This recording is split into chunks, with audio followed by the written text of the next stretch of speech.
Layperson here, and welcome back to Magic the Gathering Arena. We're continuing Historic Brawl week, and today we're playing Kethis the Hidden Hand. And the deck I like to call Kethis' Legends. Now, I was inspired to play this deck on Brawl because I'm in my Commander play group. One of the players there has a Kethis deck, and it is really good. So, high potential commander we have right here. So then, what does he actually do? Well, let's read him. So it says, legendary spells you cast cost 1 less to cast. And then you also get to exile 2 legendary cards from your graveyard. Until the end of turn, each legendary card in your graveyard gains, you may play this card from your graveyard. So, legendary spells are already usually really good, but being able to get a ramp on them is especially good. But also the fact we have graveyard synergy in here, and we can use the graveyard as a second hand just by exiling 2 other legendary cards. So, we have a lot of legendary stuff in this deck, including creatures and planeswalkers, as well as ways to mill ourselves and also to recover from the graveyard as well, because we need more than just Kethis for this anyway. So let's go over the legendary cards in this deck. So first of all, we have Mox Amber, which is part of the infamous Kethis combo that was at the back end of Standard in M20. Where this is a 0 mana legendary artifact where you get to add 1 mana of any colour among legendary creatures and planeswalkers you control. And if we mill it, we can always use Kethis' ability to basically cast it for free. Because, well, it is free every time. But 0 mana artifact is... I've enabled some degenerate stuff in long-standing formats because of other cards available. So, make of that what you will. So, also we have Heart of Kiran, which is a 2 mana... legendary artifact vehicle, which is really good. This it has flying and vigilance, and if you crew free, then you can basically attack with it. So it flies over most stuff, and you can get this thing going, swinging as early as turn 3 if you have the right sort of things in play, including Kethis. You can crew Kethis with Heart of Kiran and start attacking immediately. But you can also remove a loyalty character from a planeswalker you control rather than play Heart of Kiran's crew cost, so you can be used as a blocker as well, or as an additional attacker if needs be. Then we have Oath of Kaya, a legendary enchantment, where when it enters the battlefield it deals 3 damage to any target and you gain 3 life. And whenever an opponent attacks the planeswalker you can control with 1 or more creatures, Oath of Kaya deals 2 damage to that player and you gain 2 life. So it protects our planeswalkers, and on entry, it acts as a removal spell. And the fact it's legendary means we can play it out of the graveyard with Kethis, so that is really good. Now, obviously, there's not much cheap legendary stuff, because most legendary stuff can be quite expensive. But we do have Liliana, Waker of the Dead, who we can use to discard our legendary cards from our hands and put them into the graveyard. She can also act as removal and give us. And if we get a higher enough, we can basically take legendary creatures from our graveyard every single turn and put them onto the battlefield, or from the opponent's graveyard in many cases. Nylia Keen-Eyed makes all creatures that we have cost 1 less to cast, and we can also search we can look at the top card of our library, and if it's a creature we can put it into a hand. We can also put it into the graveyard to try and mill ourselves somewhat, so that we can set ourselves up for Kethis' ability, as well as other ultimate payoffs. We also have Questing Beast. Despite its name, it is actually a legendary creature. It doesn't seem like from the initial touch, but it is legendary because it has, well, everyone will know, it's quite a meme of what Questing Beast does, but I'll explain what it exactly does here. It has Vigilance, Death Touch, and Haste. Questing Beast can't be blocked by creatures of power 2 or less. Combat damage that will be dealt by creatures you control can't be prevented. Whenever Questing Beast deals combat damage to an opponent, it deals that much damage to target planeswalker that player controls. Did you get all that? No? Why don't even bother? Anyway, we also have Sir Conrad the Grim, a legendary creature who has inbuilt mill effect. We can pay 2 while he's on the battlefield to have each player mill a card, and every time a creature goes into a graveyard, we get to deal 1 damage to our opponents. God Eternal Ronus is a big impact card that we have in the deck, where it doubles the power of all creatures on the battlefield until end of turn and gives them vigilance. So not something you want to play out immediately unless you already have another creature, but he's really, really impactful for doing big damage in a single turn. And whenever he dies, he goes for, you can put him into the graveyard you can put him into the library, sorry, from third from top. But there are cases where we want to have him in the graveyard because we can still play him out with Kethis if we want to. We also have Nissa, who shakes the world, because Nissa is a really, really good card. I mean, I did have problems with it in the Tolsimir deck, but it's not, the problems don't subside here because Nissa's just a extremely good value card, and we have less forests, so we can untap and maybe not waste them so much. But it does basically doubles our mana for every forest we have in play, so that's something that's really good effect. And the fact that we can replay it with Kethis, and so yeah, just really good card in general. Also, obviously, if we get to, but somehow manage to get to the ultimate, and let's be honest, no one ever allows Nissa to ultimate, so it's unlikely. But if we do, we can get all forests from the deck and put them out on the battlefield. But she's mainly in here for being able to turn our lands into creatures. We also have Arvad the Cursed, who is a 3/3 vampire knight. Who's legendary. 5 mana, but he has Death Touch and Lifelink, and other legendary creatures you control get +2/+2, so he's a legendary lord in many ways. Makes all legendary creatures much better, so good inclusion here. I only just crafted this card actually after seeing some recommendations about Kethis Commander videos, so I'm willing to try him out a bit more. I did play one game with this tested, but seemed like a good card overall. We also have Nephroi, Apex of Death, which is a 6 mana legendary cat nightmare beast with Death Touch and Lifelink. But if we pay its mutate cost of 7 mana, I think sorry, its actual cost is 5 mana, sorry, but it's 7 mana for the mutates. And whenever this creature mutates, return a number of target creature cards with total power 10 or less from your graveyard to the battlefield. So that's one of the main ways we're going to get stuff out of our graveyard and onto the battlefield. Also, we have Liliana, Dreadhorde General, because she's just a really good card. Provides card draw whenever something dies.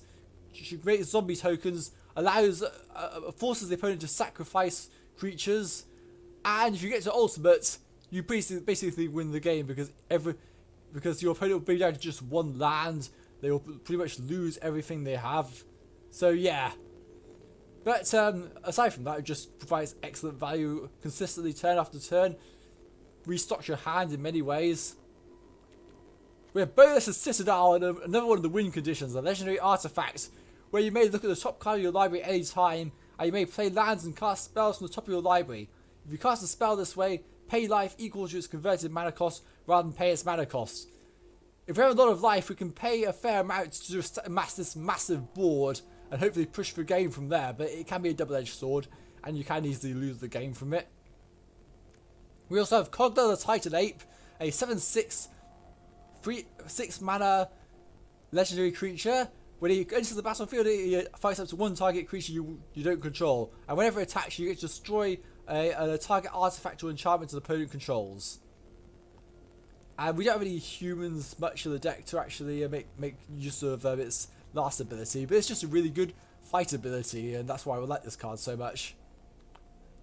Garruk, Cursed Huntsman. You get to create two black and green wolf creature tokens. So when they die, you put a loyalty counter. You can't gain loyalty counters naturally, but you only need to gain one because its ultimate says you can end them with creatures you control have +3/+3 and have trample. As a utility option, you can also use this removal, where -3 gets you to destroy a target creature and draw a card. So really good there. Next up, we have the Great Henge. This is our last legendary card in the deck. We really want to get this out because this will provide consistent turn, draw after draw. We get to put creatures onto the battlefield. When you cast a creature while this is on the battlefield, we get a +1/+1 counter and get to draw a card. As if that wasn't enough, every time we tap it for 2 mana, we gain 2 life. It costs X less to cast, where X is the greatest power among creatures you control. So you can get this out early in many cases. Questing Beast does help ramp it out somewhat. But yeah, that was all the legendary non-land cards, because we're also running Phyrexian Tower, a legendary land that allows you to sacrifice a creature and add 2 mana. Now, You can also play it as a normal land. Sacrifice. There's not too much what you want to sacrifice in this deck, but in a pinch it can be used to cast certain things. Now we've gone over all the legendary stuff. Now it's time to go over how we're going to get them all to the graveyard. We have a multitude of avenues for this. First of all, we have for 1 mana we have Stitcher Supplier, where it enters the battlefield or dies, you mill 3 cards. So instantaneously that sets up the graveyard pretty quickly. We also have Glowspore Shaman, who acts as ramp and a milling, because we get to mill 3 cards, but we can then put a land card on top of our library. Skull Prophet acts similar, except he's actually a mana dork, so he can be used to tapped to add black or green or mill 2 cards. Next up, we have Death's Oasis, where whenever a non-token creature you control dies, mill 2 cards, then return a creature card with lesser converted mana cost than the creature that died from your graveyard to your hand. So basically that sets up the graveyard considerably every time any of our stuff dies. So it's really recursive in many ways, but we can't get the thing that we just lost to the opponent's removal spell. So there is that to consider. On top of this, we also have Doom Whisperer at 5 mana, where with Flying and Trample, pay 2 life, surveil 2. So surveiling means that you look at the top 2 cards of your library, then put any number of them into your graveyard, and the rest on top of your library in any order. So this is going to be extremely useful for filling our own graveyard. So that will set things up for the future. He's also non-legendary, but there wasn't really too much legendary stuff that could fill the graveyard, unfortunately. We also have Cavalier of Thorns for a similar reason, where whenever it enters the battlefield, reveal the top 5 cards of your library, put a land card from among them onto the battlefield, and the rest into your graveyard. And when it dies, you may exile it, and if you do, put another target card from your graveyard on top of your library. So, really good synergistic card. I was playing Gravebreaker Lamia in this before, but I realised that Cavalier of Thorns is just much better. Speaking of good cards, we have Underground Leech. If you would draw a card, instead look at the top 3 cards of your library, then put one into your hand and the rest into your graveyard. So basically it's a dredge card. We get to dredge every turn in order to put stuff into our graveyard and help Kethis. This is sort of inspired by the fact that the Kethis deck that I've played against is primarily a dredge deck. So that's really good. And also, I believe... oh, no, that's it. Okay, now for how to get stuff out of the graveyard. First of all, we have Agadeem's Awakening. Return to your graveyard from the battlefield any number of target creatures that each have a different converted mana cost, X or less.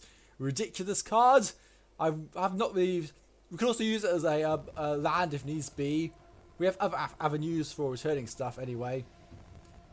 So then, on top of that, we also have Nefroy, as I've said before. He does return stuff. But we also have our ultimate win condition in many ways. Eerie Ultimatum. Return any number of permanent cards with different names for your graveyard to the battlefield. Wait, Brawl is a singleton format. They all have different names. So basically, with this deck, you get to return the entire graveyard to the battlefield. It's absolutely nuts. Now let's go over all the other cards in the deck. We have Once Upon a Time, where, because it's just a really good broken green card, so might as well include it. It provides additional card draw, provided that we haven't cast any spells beforehand, but we can also play it for 2 mana if needs be. Arcane Signet will allow us to add 1 mana of any colour in your commander's colour identity. We also have Mythos of Nefroy, just a really good removal spell in Abzan colours, so we might as well play it. It lets us destroy any permanent. Basically that's how it reads in this deck, because we're playing Abzan colours, and it will be extremely easy to try and get green and white down, because Kethis is 3 mana, and those are the colours we're aiming to get anyway. Speaking of removal spells, we also have Bloodchief's Thirst, because it's really, really good and can basically kill anything, provided we have the mana. For just 1 mana, we can kill anything with converted mana that costs 2 or less. But for 4 mana, we can basically kill anything. We have the awkward moment when it doesn't hit anything if you come down on turn 3, but aside from that, that's a small price to pay. What else do we have in the deck? Well, we have Smothering Tithe, of course, because we have white in the deck, so we might as well tax our opponents. Are you going to pay for Smothering Tithe? Shatter the Sky for board wipes, just to reset the board if things are going well against us. And for the similar reason, we also have Fumigate in the deck. So that will be something that we can use to wipe the board. And we're also running in this deck Casualties of War, which allows us to choose one or more. We get to destroy up to 5 things. Destroy target artifact, creature, enchantment, land, or planeswalker. It's a complete blowout card in many respects. And we also have Mirari's Wake in the deck because it's just ridiculous. Creatures you control get +1/+1, and whenever you tap a land for mana, add 1 mana of any type that land produced. This was in the Kethis deck that I played at my local commander shop, so yeah, it was a natural inclusion in the deck in many ways. We also have a Myriad's Call, which can be a land, but we can also use it to create 4/4 White Angel creature tokens with flying, and turn Timber Symbiosis to search creatures from our deck and put them straight onto the battlefield. But it does cost 7 mana, but we are trying to get to as high mana kind as possible. Now, there is more of a grindy deck. We don't have too much ramp, but we do try and do what we can with it. So we might be very susceptible to aggro. Let's go over the lands anyway, because the mana base is quite complex since we're running 3 colours. We have 1 single plains in the deck. You don't want to run too many basic lands in a 3 colour deck. We also have Bojuka Bog because it basically lets us exile our opponent's entire graveyard. Although Bojuka Bog does hurt us considerably, so if the opponents ever have it, that could be a problem. Phyrexian Tower we've already gone over. 1 single swamp. We're thriving more because I've got limited options in terms of fixing mana, so I needed something here. Thriving more is black and any other colour, so we can make it either a Orzhov land or a Golgari land, depending on the situation. 2 forests in the deck. A Bright Climb Pathway, Grim Climb Pathway, Godless Shrine, Temple of Silence, Overgrown Tomb, Temple of Malady, Branchloft Pathway, Boulderloft Pathway, Sunpetal Grove, Temple Garden, Temple of Plenty, Indarthla Triome because it's 3 colours, so that's instant inclusion in the deck. Command Tower because it's Command Tower, it's a staple.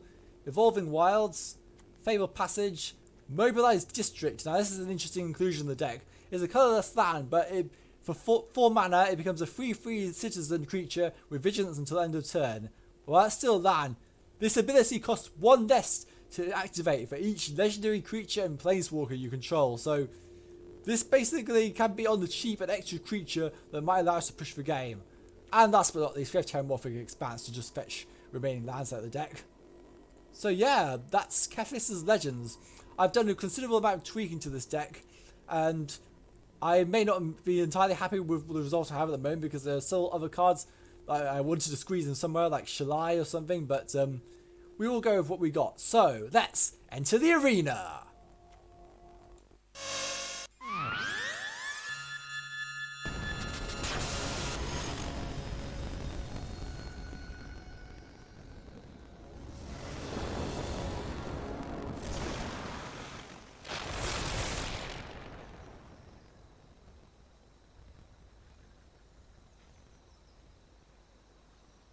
So we get Nissa Shadow Burrows here, and that is a terrible hand, so we're going to mulligan. It's better. We have technically 3 lands here, but Stitch of Supply is not something we can instantly play on the first turn, so we'll have to keep this for now, and Terramorphic Expanse for the swamp.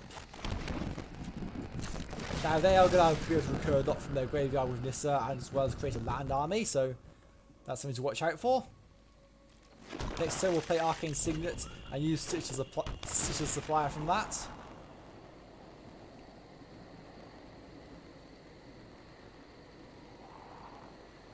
If we can try and get into Bolas' Citadel, that'll be really good. We'll put this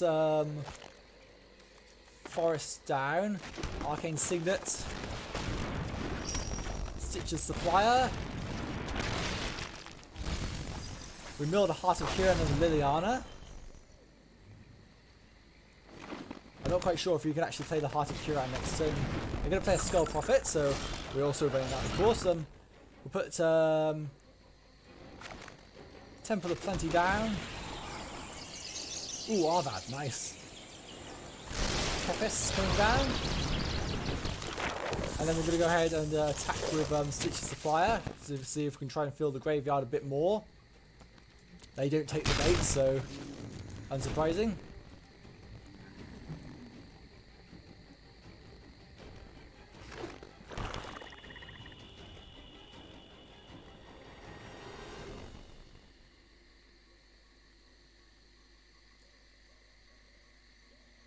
Now, what are they going to do next?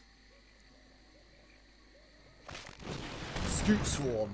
That could be problematic. Well, we'll have to keep a board wipe in hand in case the Scoot Swarm tokens get out of hand. I don't know why they said oops there, but is it because it's that? We're going to go ahead and put Ameria's cooldown. We don't need to actually play it. So we're going to go ahead and play Arvad the Cursed. That's going to make Kethis a 5/6, so that's really good. They're probably not going to block the Stitcher Supplier.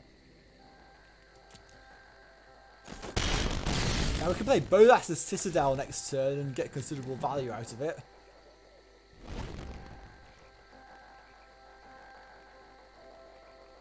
Nissa is 4 mana, I believe, so they can play Nissa this turn if they want, but they probably want to fill the graveyard a bit more first. Here's the Scoot Swarm army.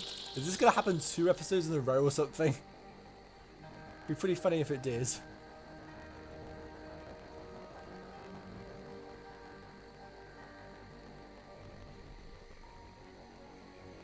Actually, can we play Bolas' Citadel? I think we're actually mana screwed on that front. We only have 1 black mana, so we can't actually play it yet.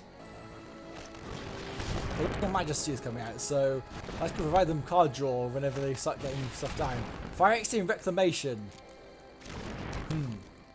I mean, you shouldn't be surprised it's a recursive Golgari deck. Nothing new there, really. Oh, Questing Beast, that's really good. And because of Arvad the Curse, Questing Beast will be a 6/6, which is ridiculous. What do we have? So we can't play Heart of Kiran yet. So yeah, we're going to go ahead and attack with... we're going to leave Arvad behind, I think. We need 1 more black source to be able to... they're going to block with the Scoot Swarm token. They can't really do much about the Questing Beast, though. But yeah, this is going well so far. Pretty pleased with this, actually.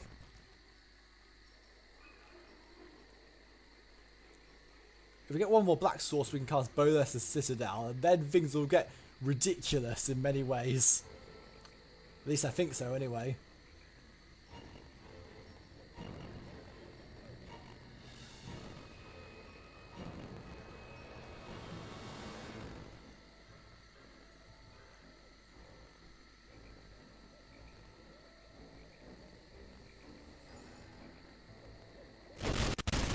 And they go and destroy the Questing Beast.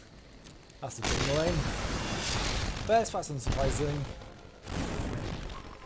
So it depends on what we draw off the top rules to determine our next action. If we get another land, we're going to cast Bolas the Citadel. If not, we're going to use Kethis to get cast Heart of Kiran from our graveyard.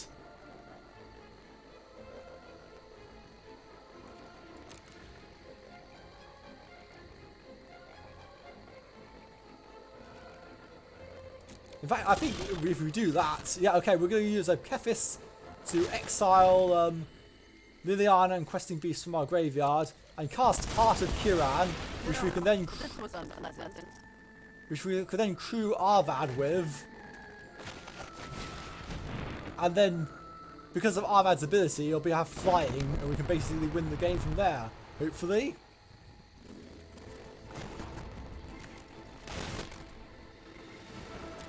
There we go. And I think we're going to win the game from here. Unless our opponent has removal. I completely forgot about the fact that part of Kiran had just come in this turn, so I wasn't thinking about that. So, okay, they're going to have a Roiling Regrowth come in.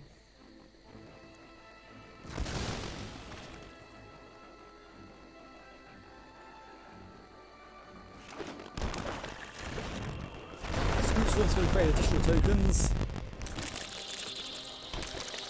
And we have multiple Scoot Swarms on the field now.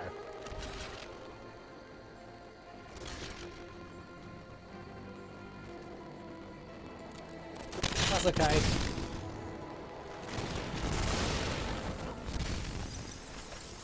Ah, we've milled casualties of war. Well, we go and get command tower.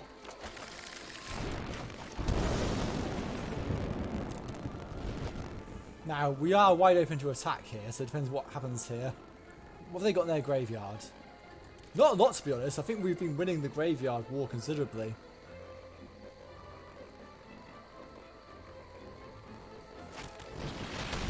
Fawn Mammoth! Wow, that's annoying.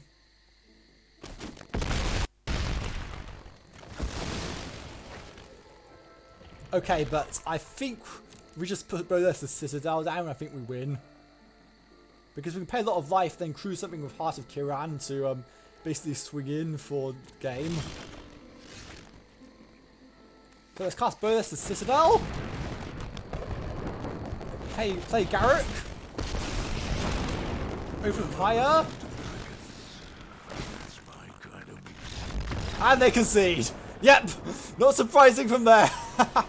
Yeah, this is a really good deck when it really gets going. I spent a bit more time tinkering this one than the last two we did for Historic Brawl week, so I think the results speak for itself there. Managed to beat this Nissa Shadow Burrows deck, so let's move on to the next game.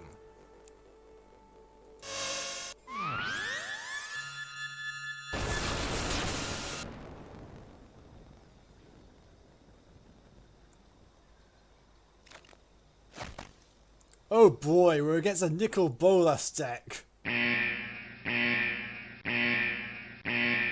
I outsmarted you eons ago. We have 4 lands effectively here, so we're going to keep this. We also have Doom Whisper in hand, so that's going to allow us to fill our graveyard somewhat. So put the command tower down.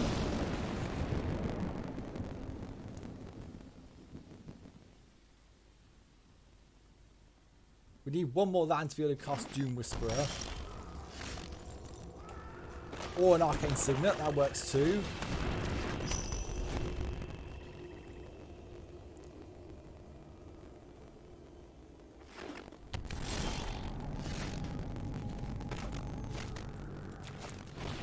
We're going to put this in taps.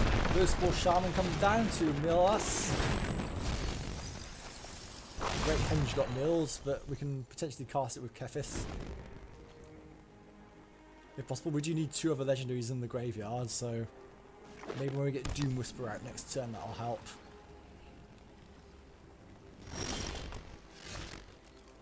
We'll put Fable Passage down. Nissa is quite tempting to cast, but I am actually going to be casting the Doom Whisperer this turn so that we can get ourselves set up.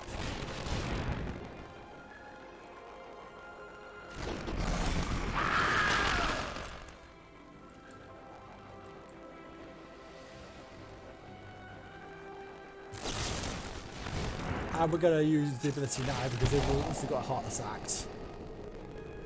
I'm going to put Garruk in the graveyard.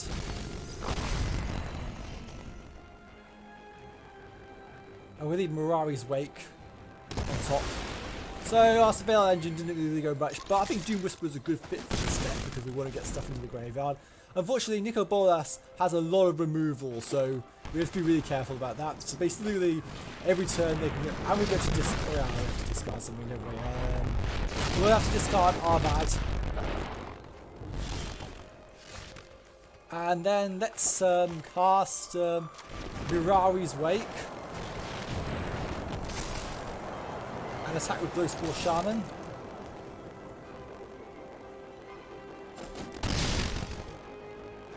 So now we've got Mirari's Wake down, we can probably cast Kethis and then Nissa. And Glowspore Shaman gets exiled. I wasn't counting on it to stay, it served its purpose to mill ourselves, so let's get Terramorphing Expanse down, sacrifice it to get a tapped forest.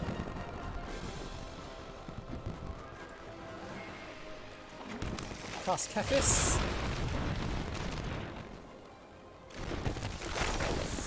And now Nissa, who shakes the world. We're we have in the graveyard that we can actually play out now? I think we have 3 legendary stuff. How much will the Great Henge cost as things stand? So okay, let's try exiling Garruk and Arvad and see how much we can get for the Great Henge. I'll try my luck elsewhere.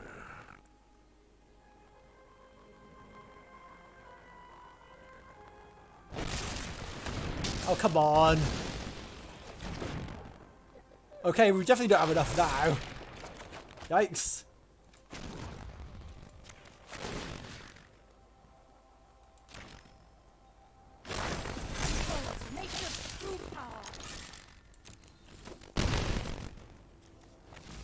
Never mind, we can still cast the Great Henge.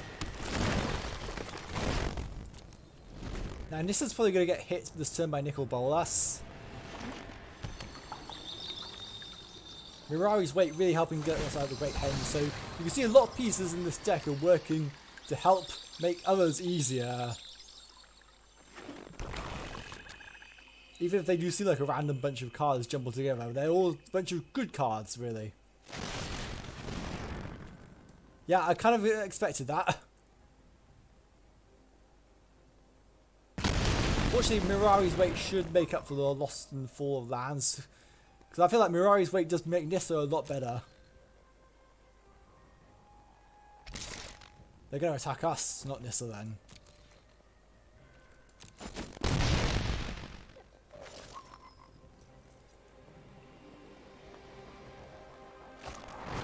And oh, because they have Eat to Extinction. Well, that's a bit frustrating. I can help you no longer.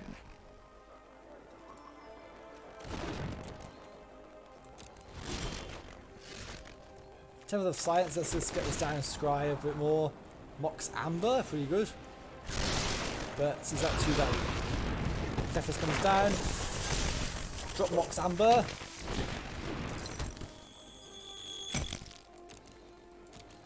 Kethis will probably get removed again, but wow. Okay, this is the problem when you're facing Nicol Bolas. They have so much removal that it can become very hard to get anything going. Yep! What I tell you. Removal after removal after removal after removal. What can you do about that?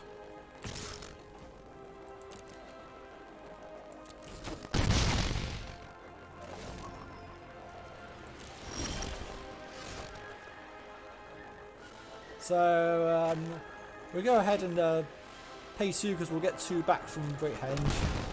Cast Kethis again. I was never counter spell.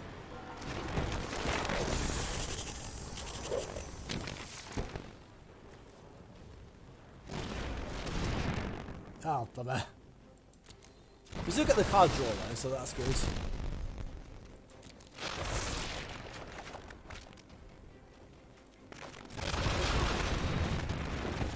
But Mirari's Weight means we still get to play it anyway because we have so much mana now. It's kind of insane, really. So their Obnix's Cruelty just increased the command attacks. I wonder how much of it. Oh, here comes Nicol Bolas Dragon God. Oh boy.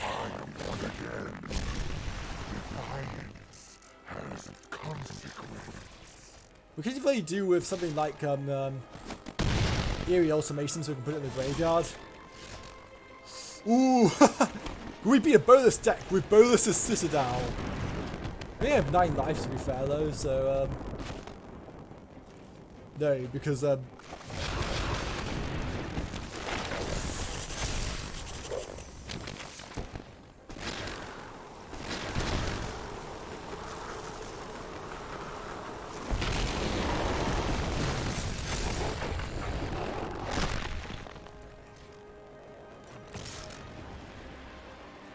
I think we're dead on board anyway, but we did get to kill Bolas. So yeah, good game. I think we probably lost this game anyway, but seems like Bolas' Citadel has spent up somewhat. Real double-edged sword isn't Bolas' Citadel. I think you really have to consider what you put down. And also we have quite a lot of high cost mana stuff in this deck, so...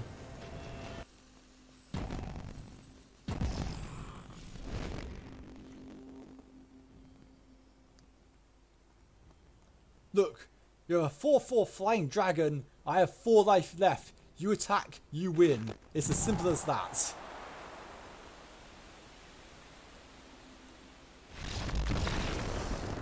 Okay!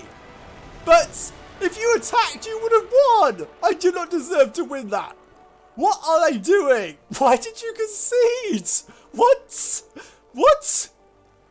What? Okay, well, I guess we won the game, but we should have lost the game, so... Yeah! Oh well, on to the next game.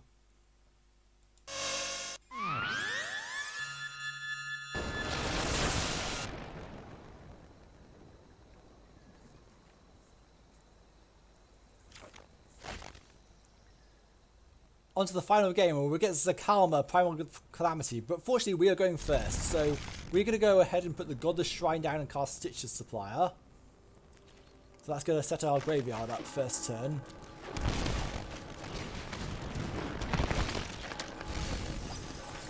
ECD goes down. No legendary stuff in there. A bit unfortunate, really. Arcane Signet.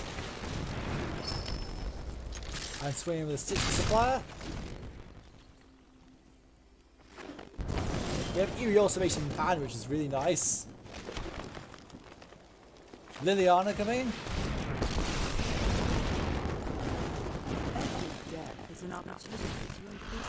We're going to discard Cold Glow, which seems counterintuitive somewhat because it gets rid of a removal option, but hopefully when Eerie Automation comes down we can do something about it.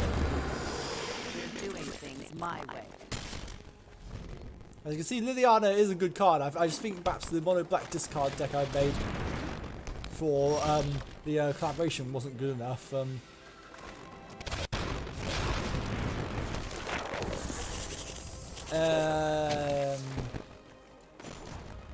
We're gonna have to try and we'll have to discard something. I guess we'll get rid of the casualties of war.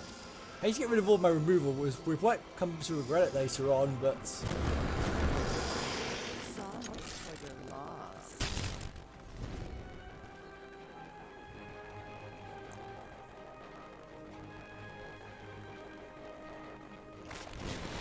I like how Awakening is coming down. So they're just going to try and restock on their hands a bit more. I suppose after discarding it would make sense. Okay, we're going to use this to get a Doom Whisperer.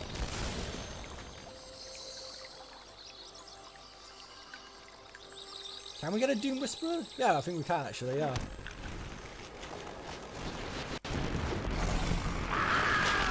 So I don't really want to discard Eerie Automation, so we'll have to leave this. So let's activate this. Surveil 2. We don't really need a board wipe at this point.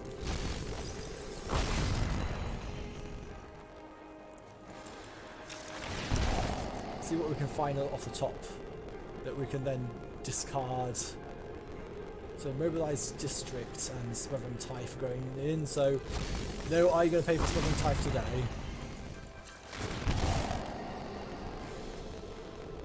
Ooh, Bolas' Citadel.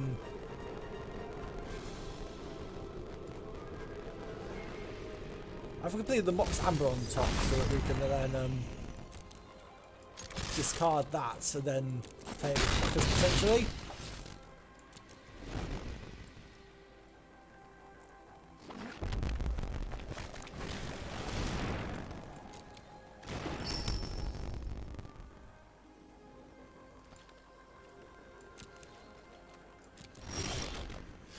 Okay, so we're going to discard the Mox Amber.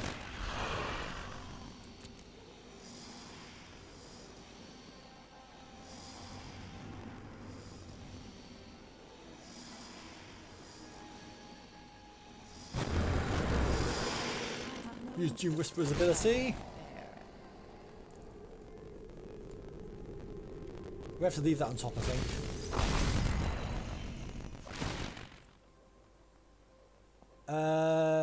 Actually, I don't want to do that, do I? Not yet. I think I'll just go for the traditional route. We can end the Liliana next turn. I try to build towards Zacama, of course, but Zacama is pretty expensive. However, it's totally worth it. I've seen better Zacama decks. This one hasn't really got going much. And they concede.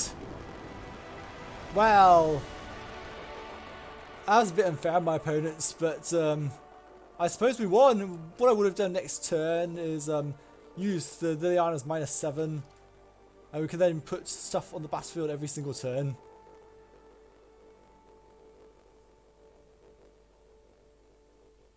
That would have included Elspeth Conquers Death as well, so there is that to consider.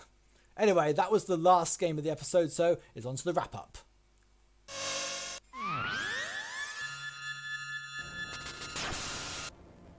So yeah, this deck was awesome. It won every single game it played on camera, right?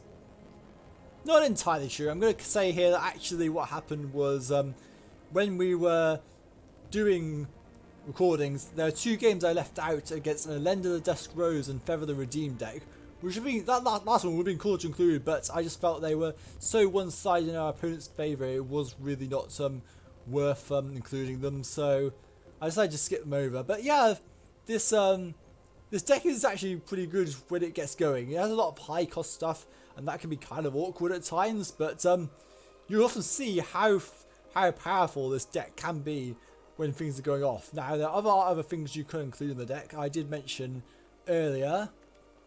So we just put the not collected tab open so we can see them, because I don't necessarily actually have the cards.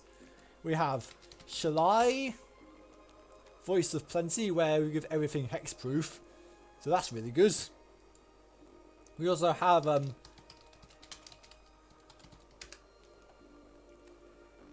Urza's Ruinous Blast, where you can exile all non-land permanents that aren't legendary, so that's be very good in our deck. We also have this right here, Primeval's Glorious Rebirth. Return all legendary permanent cards from your graveyard to the battlefield. I wish I had that, because this would have been really good. It's just like having Eerie Ultimatum, although it's not quite as good as Eerie Ultimatum in this deck, but even so, I mean, and we also got this, which is okay. We also had, I was winning the Cauldron of Eternity at some point, but I decided that the Cauldron of Eternity really wasn't working out well, and there were better options.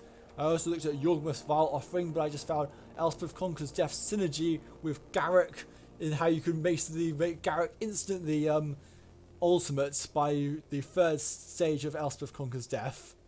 That's really good. What else would I say? Well, there are certain land cards you can include in the deck, like the only check land I actually have is Sunpetal Grove, which is why I put Thriving Moor in, so you'd probably want to take Thriving Moor out and put something else in.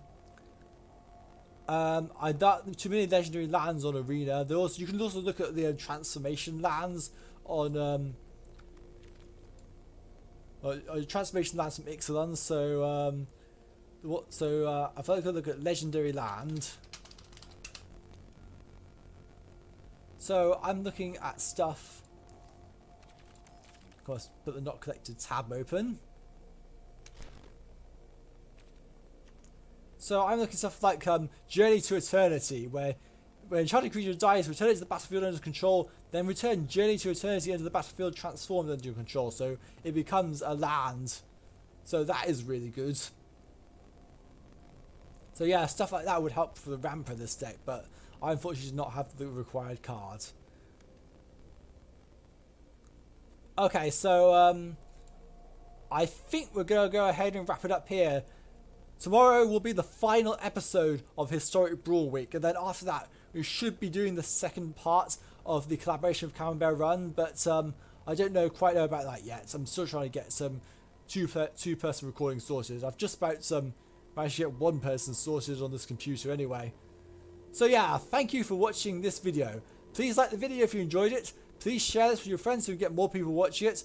Please subscribe to the channel so we can get notified when new videos come up. Now, I don't always do Magic the Gathering Arena videos, but I'm doing quite a few this week, and I do plan to do a few more in the future, but I will also plan to cover other TCGs in the future, like Pokemon, for instance.